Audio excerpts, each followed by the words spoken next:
That night, when they returned to the guild house, the group wasted no time kicking off a celebration filled with drinks and laughter. Errol was still taken aback by the fact that Lillian was actually old enough to drink, despite her petite appearance, but she proudly insisted that she was a grown woman. Lillian couldn't stop marveling at Errol's strength. The fact that he had managed to defeat 5 A-ranked swordsmen from the top guild in the country all by himself left her speechless. Realizing his potential, she decided that winning his heart could be her way out of poverty and an opportunity for a better life. Trying her luck, Lillian boldly proposed marriage, claiming she could satisfy all his desires. But Errol, ever the composed and independent man, refused without hesitation, saying he'd rather be with someone like Ray instead. Ray's face flushed instantly as she shot up from her chair, scolding Errol for saying such things just to turn Lillian down. But Errol was completely serious. When he asked why she thought he was joking, Ray reminded him of how he once called her a man during their childhood sparring match. She added that people often told her she lacked any feminine charm. Errol, however, disagreed, teasingly pointing out that he could clearly see her charms right in front of him. Lillian quickly realized that Ray was completely unaware of her own appeal and didn't consider her a real rival. Confidently, Lillian leaned closer, placing a hand on Errol's leg, and offered to help him relax after his exhausting day, hinting that he should meet her in her room. Embarrassed, Ray blurted out for Lillian to stop saying strange things, but Lillian only smiled, claiming it was an innocent offer to give him a well-earned massage. Unexpectedly, Errol replied that he'd prefer a massage from Ray instead. His version of a massage, however, turned out to be a rigorous sparring session on the training grounds, where Ray pummeled him while he practiced her reinforcement magic techniques. From the balcony, Lillian sighed, wondering if Errol had any clue what a real massage even was. Their noisy training eventually woke Ray's father, who stumbled down the stairs, still hungover and irritated. Grumbling, he complained that they didn't need to vent their frustration over losing the tournament in the middle of the night. Ray quickly corrected him, saying they had actually won, and not just any match, but against the strongest guild in the kingdom. Her father's eyes widened, but he assumed their opponents were just low-ranked rookies. Lillian quickly corrected him revealing that they were all top-tier A-ranked fighters, and that Errol had defeated every single one on his own. That revelation instantly sobered him up as he stared at the battered young man, astonished by his strength. Lillian proudly mentioned that she had made several bets on the match, and thanks to Errol's flawless victory, she'd won big, enough to clear their debts and fund the guild's expenses for a while. But her father wasn't convinced. He warned her not to get too excited, saying that if Errol truly was that powerful, bigger and richer guilds would soon try to recruit him. Lillian brushed off his concern, confidently declaring that she planned to marry Errol anyway, meaning he would stay with them forever. Errol, however, immediately denied having any such intentions, turning to her father and bluntly saying that while Lillian might be a bit stubborn, at least she wasn't a quitter. The jab was clearly aimed at Ray's father, who glared at Errol with growing irritation. Errol, still oblivious to the tension in the air, told Ray's father that instead of sulking, he should act his age and put his remaining hand to good use. After all, he could still wield a sword. That struck a nerve. Without hesitation, Ray's father grabbed Errol by the collar, warning him not to speak about things he didn't understand. He growled that a dual-wielding swordsman who can no longer wield 2 blades is nothing but a waste of space. Unfazed, Errol calmly disagreed, explaining that even as a classless swordsman, he continued to train, fight, and strive to improve every day. That remark made the older man shove him aside before storming upstairs in silence. Ray and Lillian rushed to Errol's side, asking if he was okay. Lillian quickly apologized for her father's outburst, but thanked Errol for standing up to him. Errol brushed it off, saying that even after losing his arm, the man was still incredibly powerful, a true waste of talent if he chose not to fight again. Inwardly, Errol made a vow to motivate Rod, Ray's father, to pick up his swords once more and reclaim his strength. Hearing that Errol wanted to train and learn new techniques, Lillian suggested exploring some of the nearby dungeons. Errol had no idea what she was talking about, So, Ray explained that dungeons were underground labyrinths, crawling with hundreds of monsters and packed with traps. Dangerous, but perfect for gaining experience and developing new skills for the upcoming Sword God Cup. When Errol asked what that was, Ray clarified that the Sword God Cup was an annual tournament where the strongest swordsmen in the kingdom competed to prove who was the absolute best. Excited, Lillian pulled out a registration form and told Errol to sign up, but to everyone's shock, he tore it in half. Ray stared in disbelief, asking if he didn't want to enter the contest, but Errol replied that Lillian had tried to trick him. The paper wasn't a tournament form at all, but a marriage certificate. Lillian laughed nervously, admitting she was just testing the waters. Fed up, Errol put her in a light chokehold to teach her a lesson before letting her go. The next morning, Errol woke up to find Lillian attempting to sneak into his bed, but he quickly evaded her and tied her to the bedpost before leaving for the day. Later, the group headed for the dungeon together. Lillian explained how teleportation circles worked. Adventurers could travel to any dungeon floor they'd already cleared, but not to new ones. She bragged that she'd reached level 12, while Ray had made it as far as level 14. Errol immediately wanted to accompany Ray to that deeper level, but Lillian explained it wasn't possible unless he'd physically been there before. Disappointed, Errol agreed to take Lillian's shortcut route to reach the lower floors faster. She saw another opportunity to get him alone, suggesting that Ray continue her solo run since Errol only needed one guide. But Errol saw through her plan and insisted that Ray come along too. As soon as they entered the first floor, 2 armored knights attacked. Errol drew his blade and charged one while Ray took the other. He quickly noticed how shockingly fast the knights were despite their heavy armor. Using his dash step, he decapitated one, only to realize that the armor was hollow, animated by the dungeon's mana.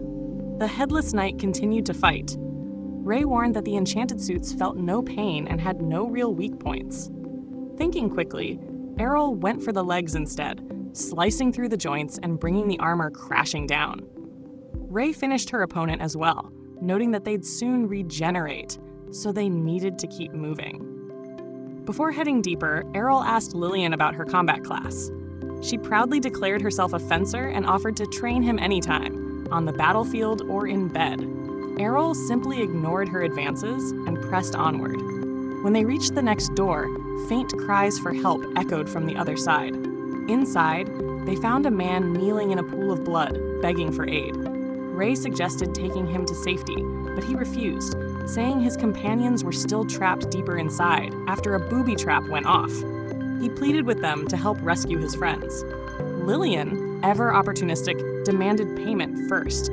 To her surprise, the man handed her a hefty sum of gold, claiming it came from gambling winnings. But Errol felt something was off. From his experience, someone who had lost that much blood shouldn't even be standing, much less walking. Quietly, he realized that the blood and wounds were fake, but kept it to himself, curious about where this would lead. The man guided them to a hidden chamber where a trail of blood led to a puddle in the center and a single gold coin glinting on the floor. As soon as Lillian spotted the gold coin glimmering on the ground, her greed got the better of her. She reached out to grab it, but the moment her fingers brushed it, a glowing teleportation circle lit up beneath them. Ray instantly realized what was happening. It was a trap. The injured man smirked and admitted that he'd been paid handsomely to lure them there. But before he could celebrate, his grin faded. The teleportation spell dragged him along as well. They reappeared in an unfamiliar part of the dungeon, one that even Ray didn't recognize. It was deeper than the 14th floor, a place that shouldn't have existed. Strangely, there were no monsters in sight, only an eerie silence. The man who had played the victim was trembling uncontrollably, muttering that this was supposed to be the final floor, where the legendary sword god resided. His voice cracked with fear. Moments later, a figure clad in radiant, rainbow-tinted armor materialized before them. Lillian laughed it off, insisting that the sword god was nothing more than a myth. But Errol could sense the overwhelming power radiating from the knight, and knew instantly that they were in serious danger. Without hesitation, Errol shoved Lillian out of the way just as the sword god released a devastating slash from midair. The sheer force of the attack shattered the surrounding dungeon walls. The knight didn't stop there. In a blur, he charged straight at Errol. Acting on instinct, Errol raised his sword just in time to block the blow. The impact sent him crashing into the wall, but thanks to the reinforcement magic Ray had taught him, he survived the hit. Determined, Errol countered with a swift attack, but the knight was impossibly fast, dodging with advanced techniques that left after images in his wake. Instead of panicking, Errol grinned. Perfect, he thought. This is the kind of challenge I've been waiting for. Channeling his energy, Errol used the same divine step technique to close the distance and launched a flurry of strikes. The knight blocked every blow, but was forced back. In response, the armored figure unleashed a powerful gravity spell, pinning everyone else to the ground. But Errol stood firm. He had trained under similar pressure before. When his mother used to spar with him as a child, he could barely stay on his feet. This time, however, he was ready.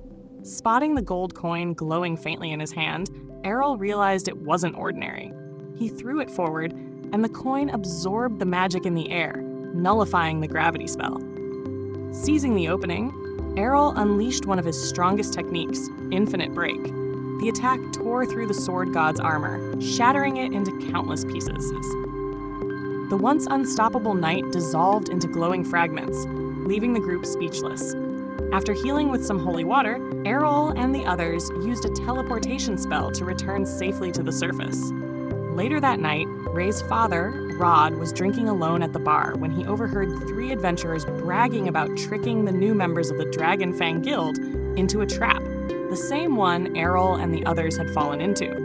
Enraged, Rod stormed over and smashed their table with a single punch, demanding they confess everything. Before they could respond, a man named Gorge interrupted, mocking Rod and calling him a useless drunk. At that moment, Rod realized the setup had been orchestrated by Gorge himself, which meant his daughter might already be dead.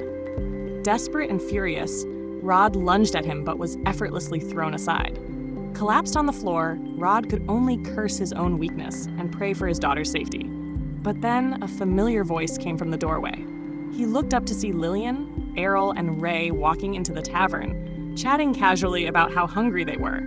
Overcome with relief, Rod rushed forward and hugged Lillian tightly, thanking the heavens that she was alive.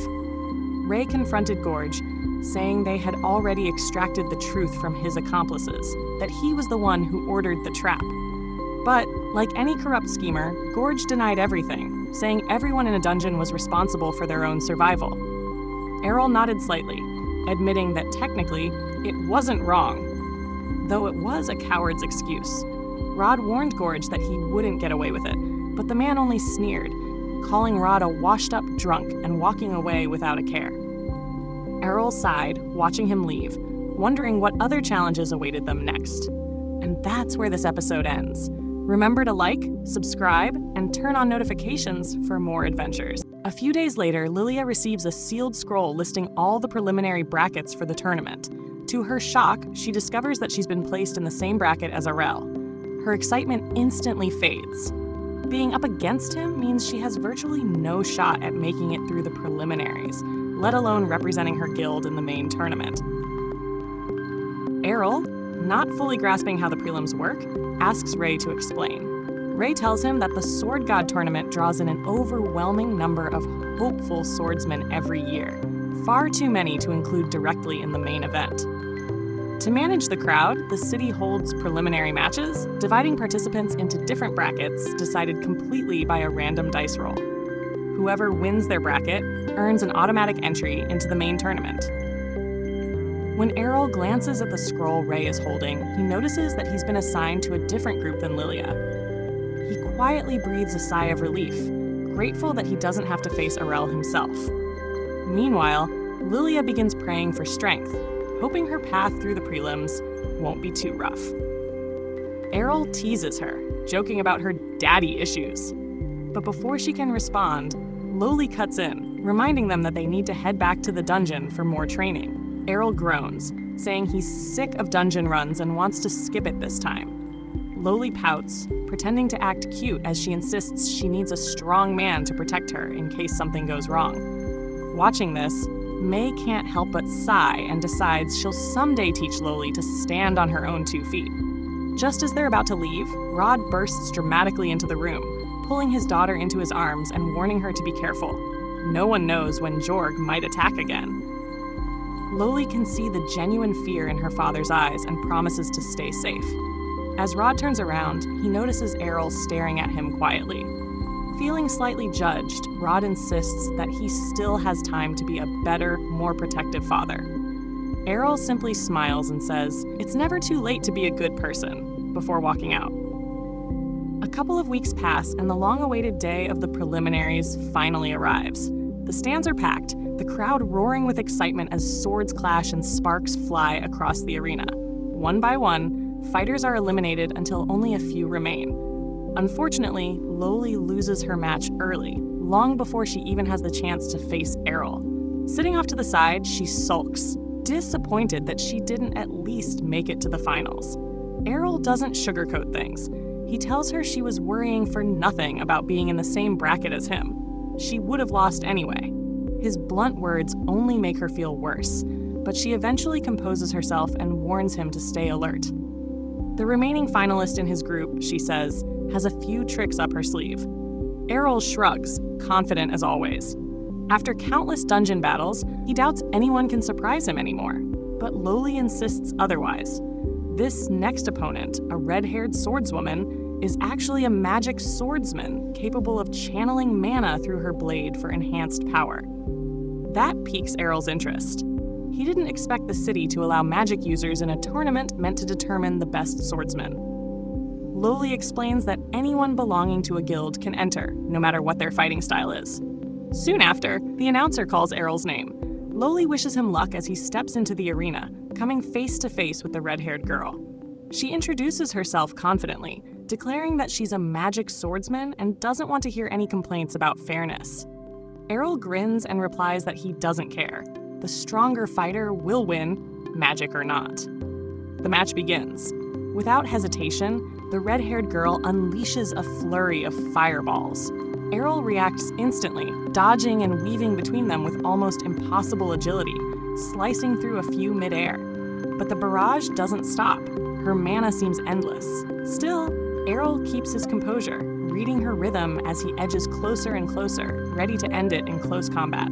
Errol wastes no time and lunges forward, aiming to finish the match quickly. But the red-haired girl blocks his strike and instantly fires another blazing projectile, forcing him to retreat. As the exchange continues, Errol begins to understand her rhythm and smirks, commenting that it must be pretty convenient to shift between close and long-range attacks so easily. The girl grins proudly and mocks him, saying that a classless nobody like him could never beat someone as talented as her. Errol calmly replies that while she might know both swordsmanship and magic, she hasn't mastered either. The remark hits her pride like a dagger. Furious, she vows to make him eat his words. Channeling her mana, she ignites her blade in roaring flames, declaring that only a true magic swordsman can wield such power. She swings her sword and the fire bursts forward like a serpent, chasing Errol across the arena. But he stays composed, sidestepping the attack and cutting through the blaze midair. Her movements become increasingly erratic, fast but unfocused. Even Errol finds it difficult to predict where her next strike will land. Still, he acknowledges her effort, saying she's clearly trained hard. Then, with a deep breath, he plants his feet and demonstrates what true mastery looks like. Without taking a single step, Errol deflects every flaming slash she throws, his blade moving with perfect precision. He tells her that while her basic swordsmanship might surpass Loli's, her lack of control wastes her potential.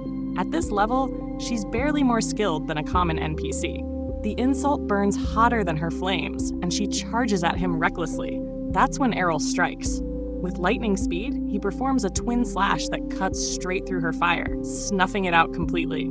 The crowd gasps.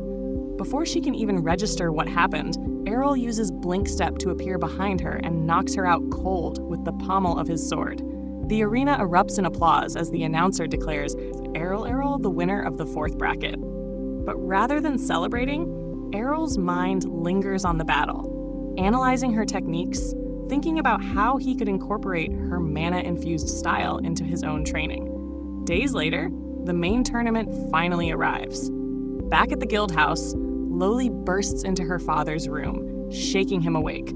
She insists he come with her to watch the matches so they can cheer for both Errol and Ray, who each won their brackets and advanced to the finals. Rod doesn't even open his eyes, muttering that she should go without him since he's not interested.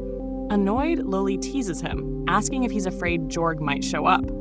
That instantly provokes him. He sits up, snapping that he's not scared of Jorg, but his anger quickly fades. With a sigh, Rod admits that he picked up his sword the previous day and realized how rusty he's become. He doubts he could even win the Sword God tournament anymore.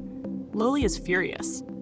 She reminds him that she couldn't even clear the prelims, while he, someone who once stood at the top, still dares to call himself rusty. She tells him to stop pitying himself and realize that most swordsmen would dream of having even half his skill. Her words finally get through to him. Rod agrees to go, and as they walk toward the stadium, he reminisces about the old days, training Ray back when he still had both arms. He smiles softly, wondering how his former pupil will perform now that she's representing his legacy. Meanwhile, at the tournament grounds, Ray feels her nerves getting the best of her. She fidgets, staring down at the floor when suddenly Errol sneaks up behind her, startling her out of her thoughts. He grins and asks if she's nervous. They might end up fighting each other in the very first round.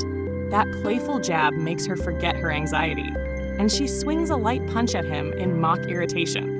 Errol catches her fist effortlessly, just as the announcer's voice booms across the arena. Open quote, "The first match of the Sword God tournament. The reigning champion Jorg versus Errol, the classless prodigy with an undefeated streak."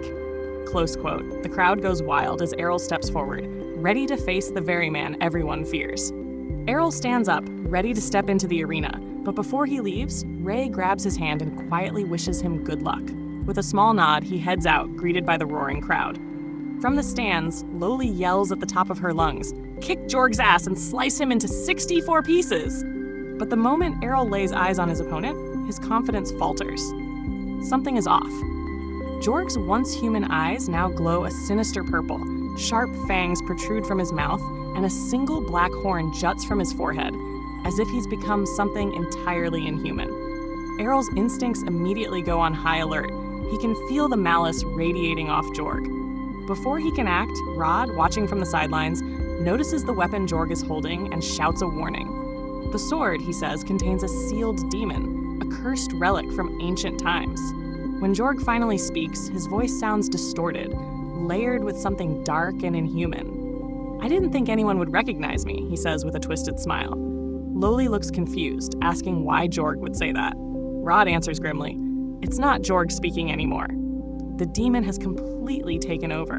Rod explains that the blade in Jorg's hands is the legendary sword once wielded by the first sword god, the very weapon that struck down the Demon King centuries ago. But before dying, the Demon King cursed it, binding a powerful fiend within. That weapon was supposed to be sealed away in the royal vault forever. The possessed Jorg chuckles darkly. "I was sealed for centuries," the demon says, "but I waited patiently. I knew one day a fool would set me free and gift me their body in the process." He raises his sword high and declares his name for all to hear. "I am Gilda, the destroyer of mankind." The audience erupts in chaos. Ray gasps. She'd always thought Gilda was just a myth, a bedtime story told to scare children. But now the ancient legend stands before them in flesh and blood. The terrified spectators begin to flee, but Gilda laughs, spreading his arms as a massive magic circle appears beneath him. In an instant, a shimmering dome of energy traps the entire stadium, locking everyone inside. Their screams echo through the arena, but Gilda only grins wider. Ah, the sound of despair. It's been far too long.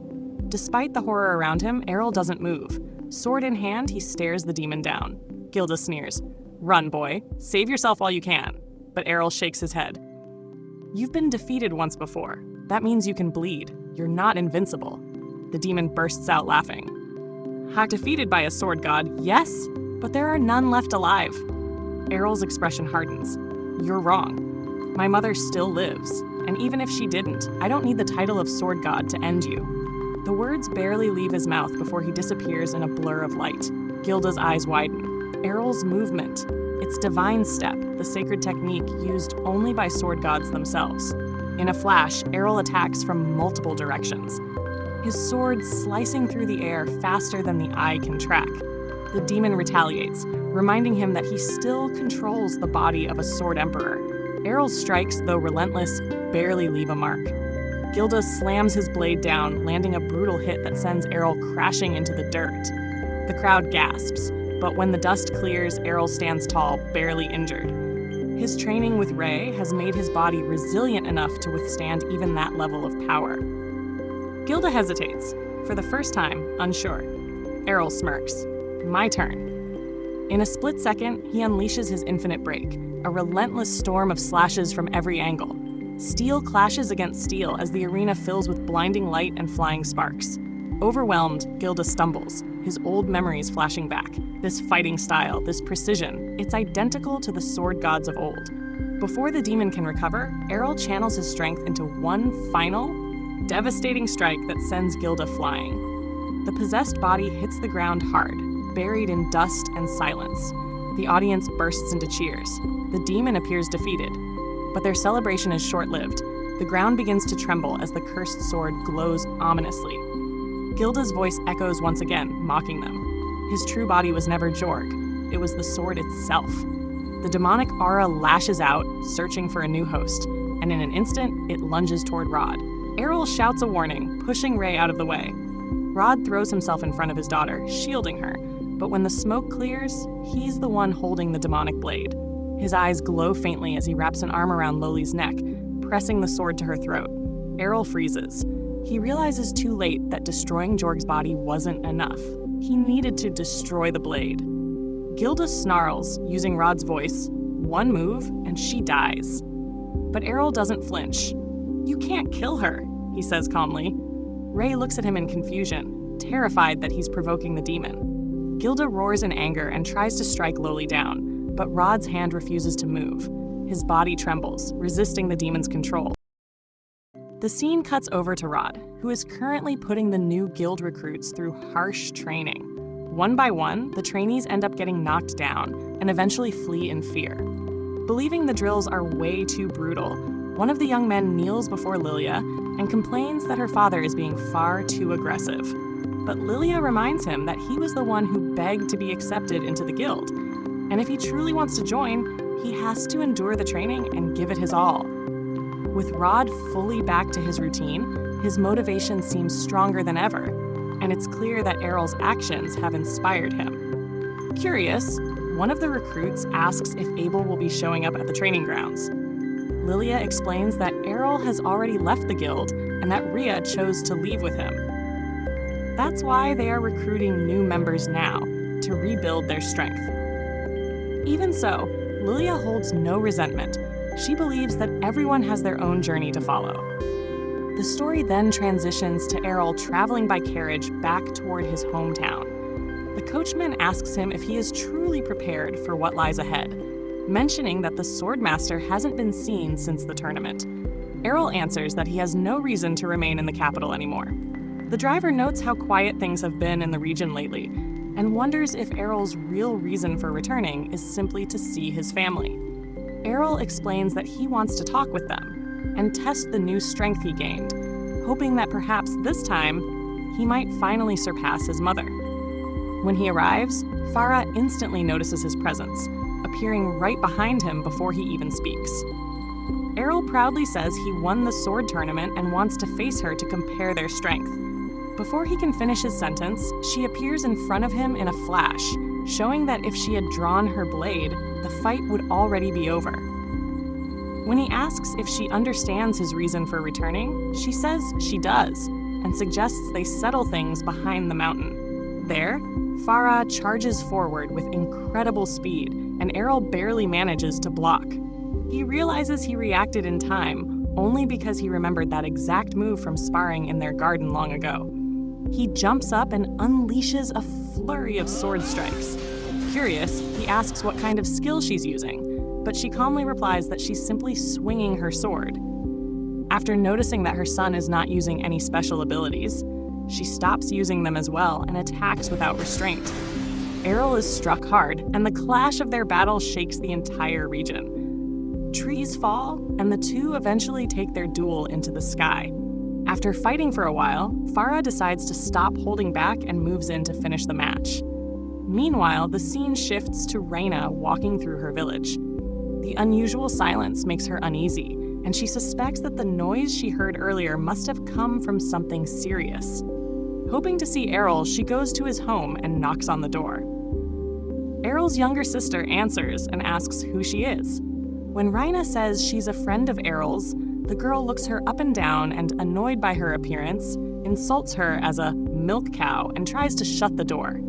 Before she can, Rhea intervenes, and then Farah appears with Errol, reminding her daughter to show proper respect to visitors. When asked who won the duel, Errol admits that he only managed to beat his mother because of his endurance. But if it had been like the old days, she would have easily defeated him, so he doesn't see it as something to brag about. Both he and Farah feel a little embarrassed, and Farah then asks Errol if he isn't going to introduce her to Raina. Inside the house, Raina mentions that she wants to discuss the War of Swords, though she can't help being curious about how Errol and Rhea first met. Meanwhile, Mira still looks annoyed and calls Rhea a cow. Rhea, slightly embarrassed, asks if she truly looks that big, while Errol explains that they simply lived in the same city. Nervous, Rhea quickly clarifies that there was nothing romantic between them. They were just part of the same guild, which is why they stayed in the same place. Raina then asks why he left the guild. Errol answers that he willingly resigned. She presses him, noting that most people at least say goodbye before leaving, but Errol explains that once he learned all the sword techniques he wanted to copy, there was nothing left to keep him there. Just then, Evans enters to inform Farah that a natural disaster in the forest has caused panic among the villagers. Farah casually responds that she has already dealt with it and defeated the monsters responsible. Errol realizes once again that his mother always handles problems decisively. Evans finally notices Raina and asks why she is there. Farah jokingly replies that Raina came to learn how to become a proper wife. Evans becomes emotional, feeling proud that his daughter has grown up. Raina tries to correct them, explaining that she only wants to improve her swordsmanship, but no one seems to hear her. Evans, still overwhelmed, leaves for work after encouraging her to do her best. Later, Errol visits his father, who is surrounded by notes and magic circles. His father proudly announces that he is close to developing a new spell. Errol asks if he can learn magic too, but his father regretfully tells him it's not possible. Meanwhile, Raina attempts to help Farah in the kitchen, but she grips the knife incorrectly and accidentally breaks the table due to her overwhelming strength.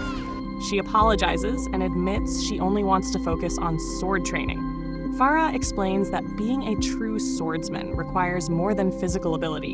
It requires discipline, awareness, and care in daily life as well. Raina promises to keep training, and Farah seems genuinely happy, as if she has gained another daughter. Farah also recalls that Errol once had an older sister who left for the city to seek better opportunities.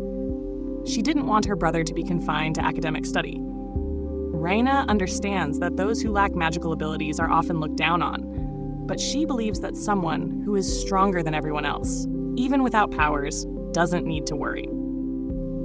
Back with Errol and his father, the older man demonstrates magic by effortlessly repairing a broken cup. He tells Errol that he should stop trying. No one without inherent magical talent has ever successfully used magic. Errol argues that perhaps it isn't entirely impossible. His father acknowledges his effort, but insists that there are limits hard work alone can't overcome. He shows Errol a collection of swords he forged, explaining that those without magic have difficulty progressing further. Errol quietly asks, who can truly say he has no magic? His father responds that if he did possess magic, the blessing ceremony would have revealed it, and he would have already been able to use it. Errol insists that he feels something inside himself. He remembers the times Raina struck him during training at the guild. His father becomes worried, thinking she expresses affection through violence. But Errol clarifies that he allowed her to hit him so he could build endurance. He also remembers the time he drank holy water at the guild to heal his wounds. It didn't feel divine at all. Instead, it felt like something else, something within his own body, was restoring him. His father, curious, suggested that perhaps the energy Errol felt was actually a form of magic. If that were true, then for the first time, he would finally be able to teach his son. Errol noticed a spark of excitement in his father's eyes that he hadn't seen in years. The man admitted that he had always been a little jealous of Farah, Errol's mother, because she had been the one allowed to teach him swordsmanship. He then asked Errol whether he could still feel that strange energy inside his body. Errol confirmed that it was still flowing within him, so his father instructed him to try circulating that energy throughout his entire body. Errol focused deeply, imagining the energy as a liquid he was pushing from his palm. He took a breath, and to both of their surprise, he succeeded easily. His father was stunned. It was undeniable proof. Errol did possess magic. But the moment after, Errol collapsed. His body had completely drained itself of energy. His father let out a helpless sigh and joked gently that while Errol might be one of the strongest swordsmen he had ever seen, his magic capacity was so low it was beneath even a beginner. To cast a proper spell, he would need hundreds of times more mana than he currently had. When Errol regained consciousness, he asked how he could increase his mana. His father told him that the only answer was the same one he used with the sword: relentless training. Before Errol could respond, he fainted again from exhaustion. Watching him, his father murmured that he never meant to say his son lacked talent. In truth, Errol had always taken the impossible and turned it into reality. Determined, Errol bought every mana potion available in the city and began intense training alongside his father. The months passed, 6 of them, during which he devoted himself entirely to mastering his inner energy. And finally, he succeeded. He could now control the flow of his own mana. Proud, he asked his father if that meant he could now use magic. His father smiled and replied, "Not just yet." He handed Errol a sheet covered in magical symbols and explained that he needed to learn to build spell formulas in his mind. Because he did not have any innate magical gift, Errol would have to create his own spells from scratch. He also told him that ideally, Errol should attend a magic academy, but he needed to at least reach the basic level before he could enter one. Later, the family gathered for dinner. Rhea, who had been training with Farah, showed remarkable improvement, both in cooking and in sword techniques. The atmosphere was warm and cheerful. Watching his father cast spells effortlessly, Errol felt a surge of motivation and silently promised himself that he would grow even stronger. And with that, another heartfelt chapter in Errol's journey came to a close.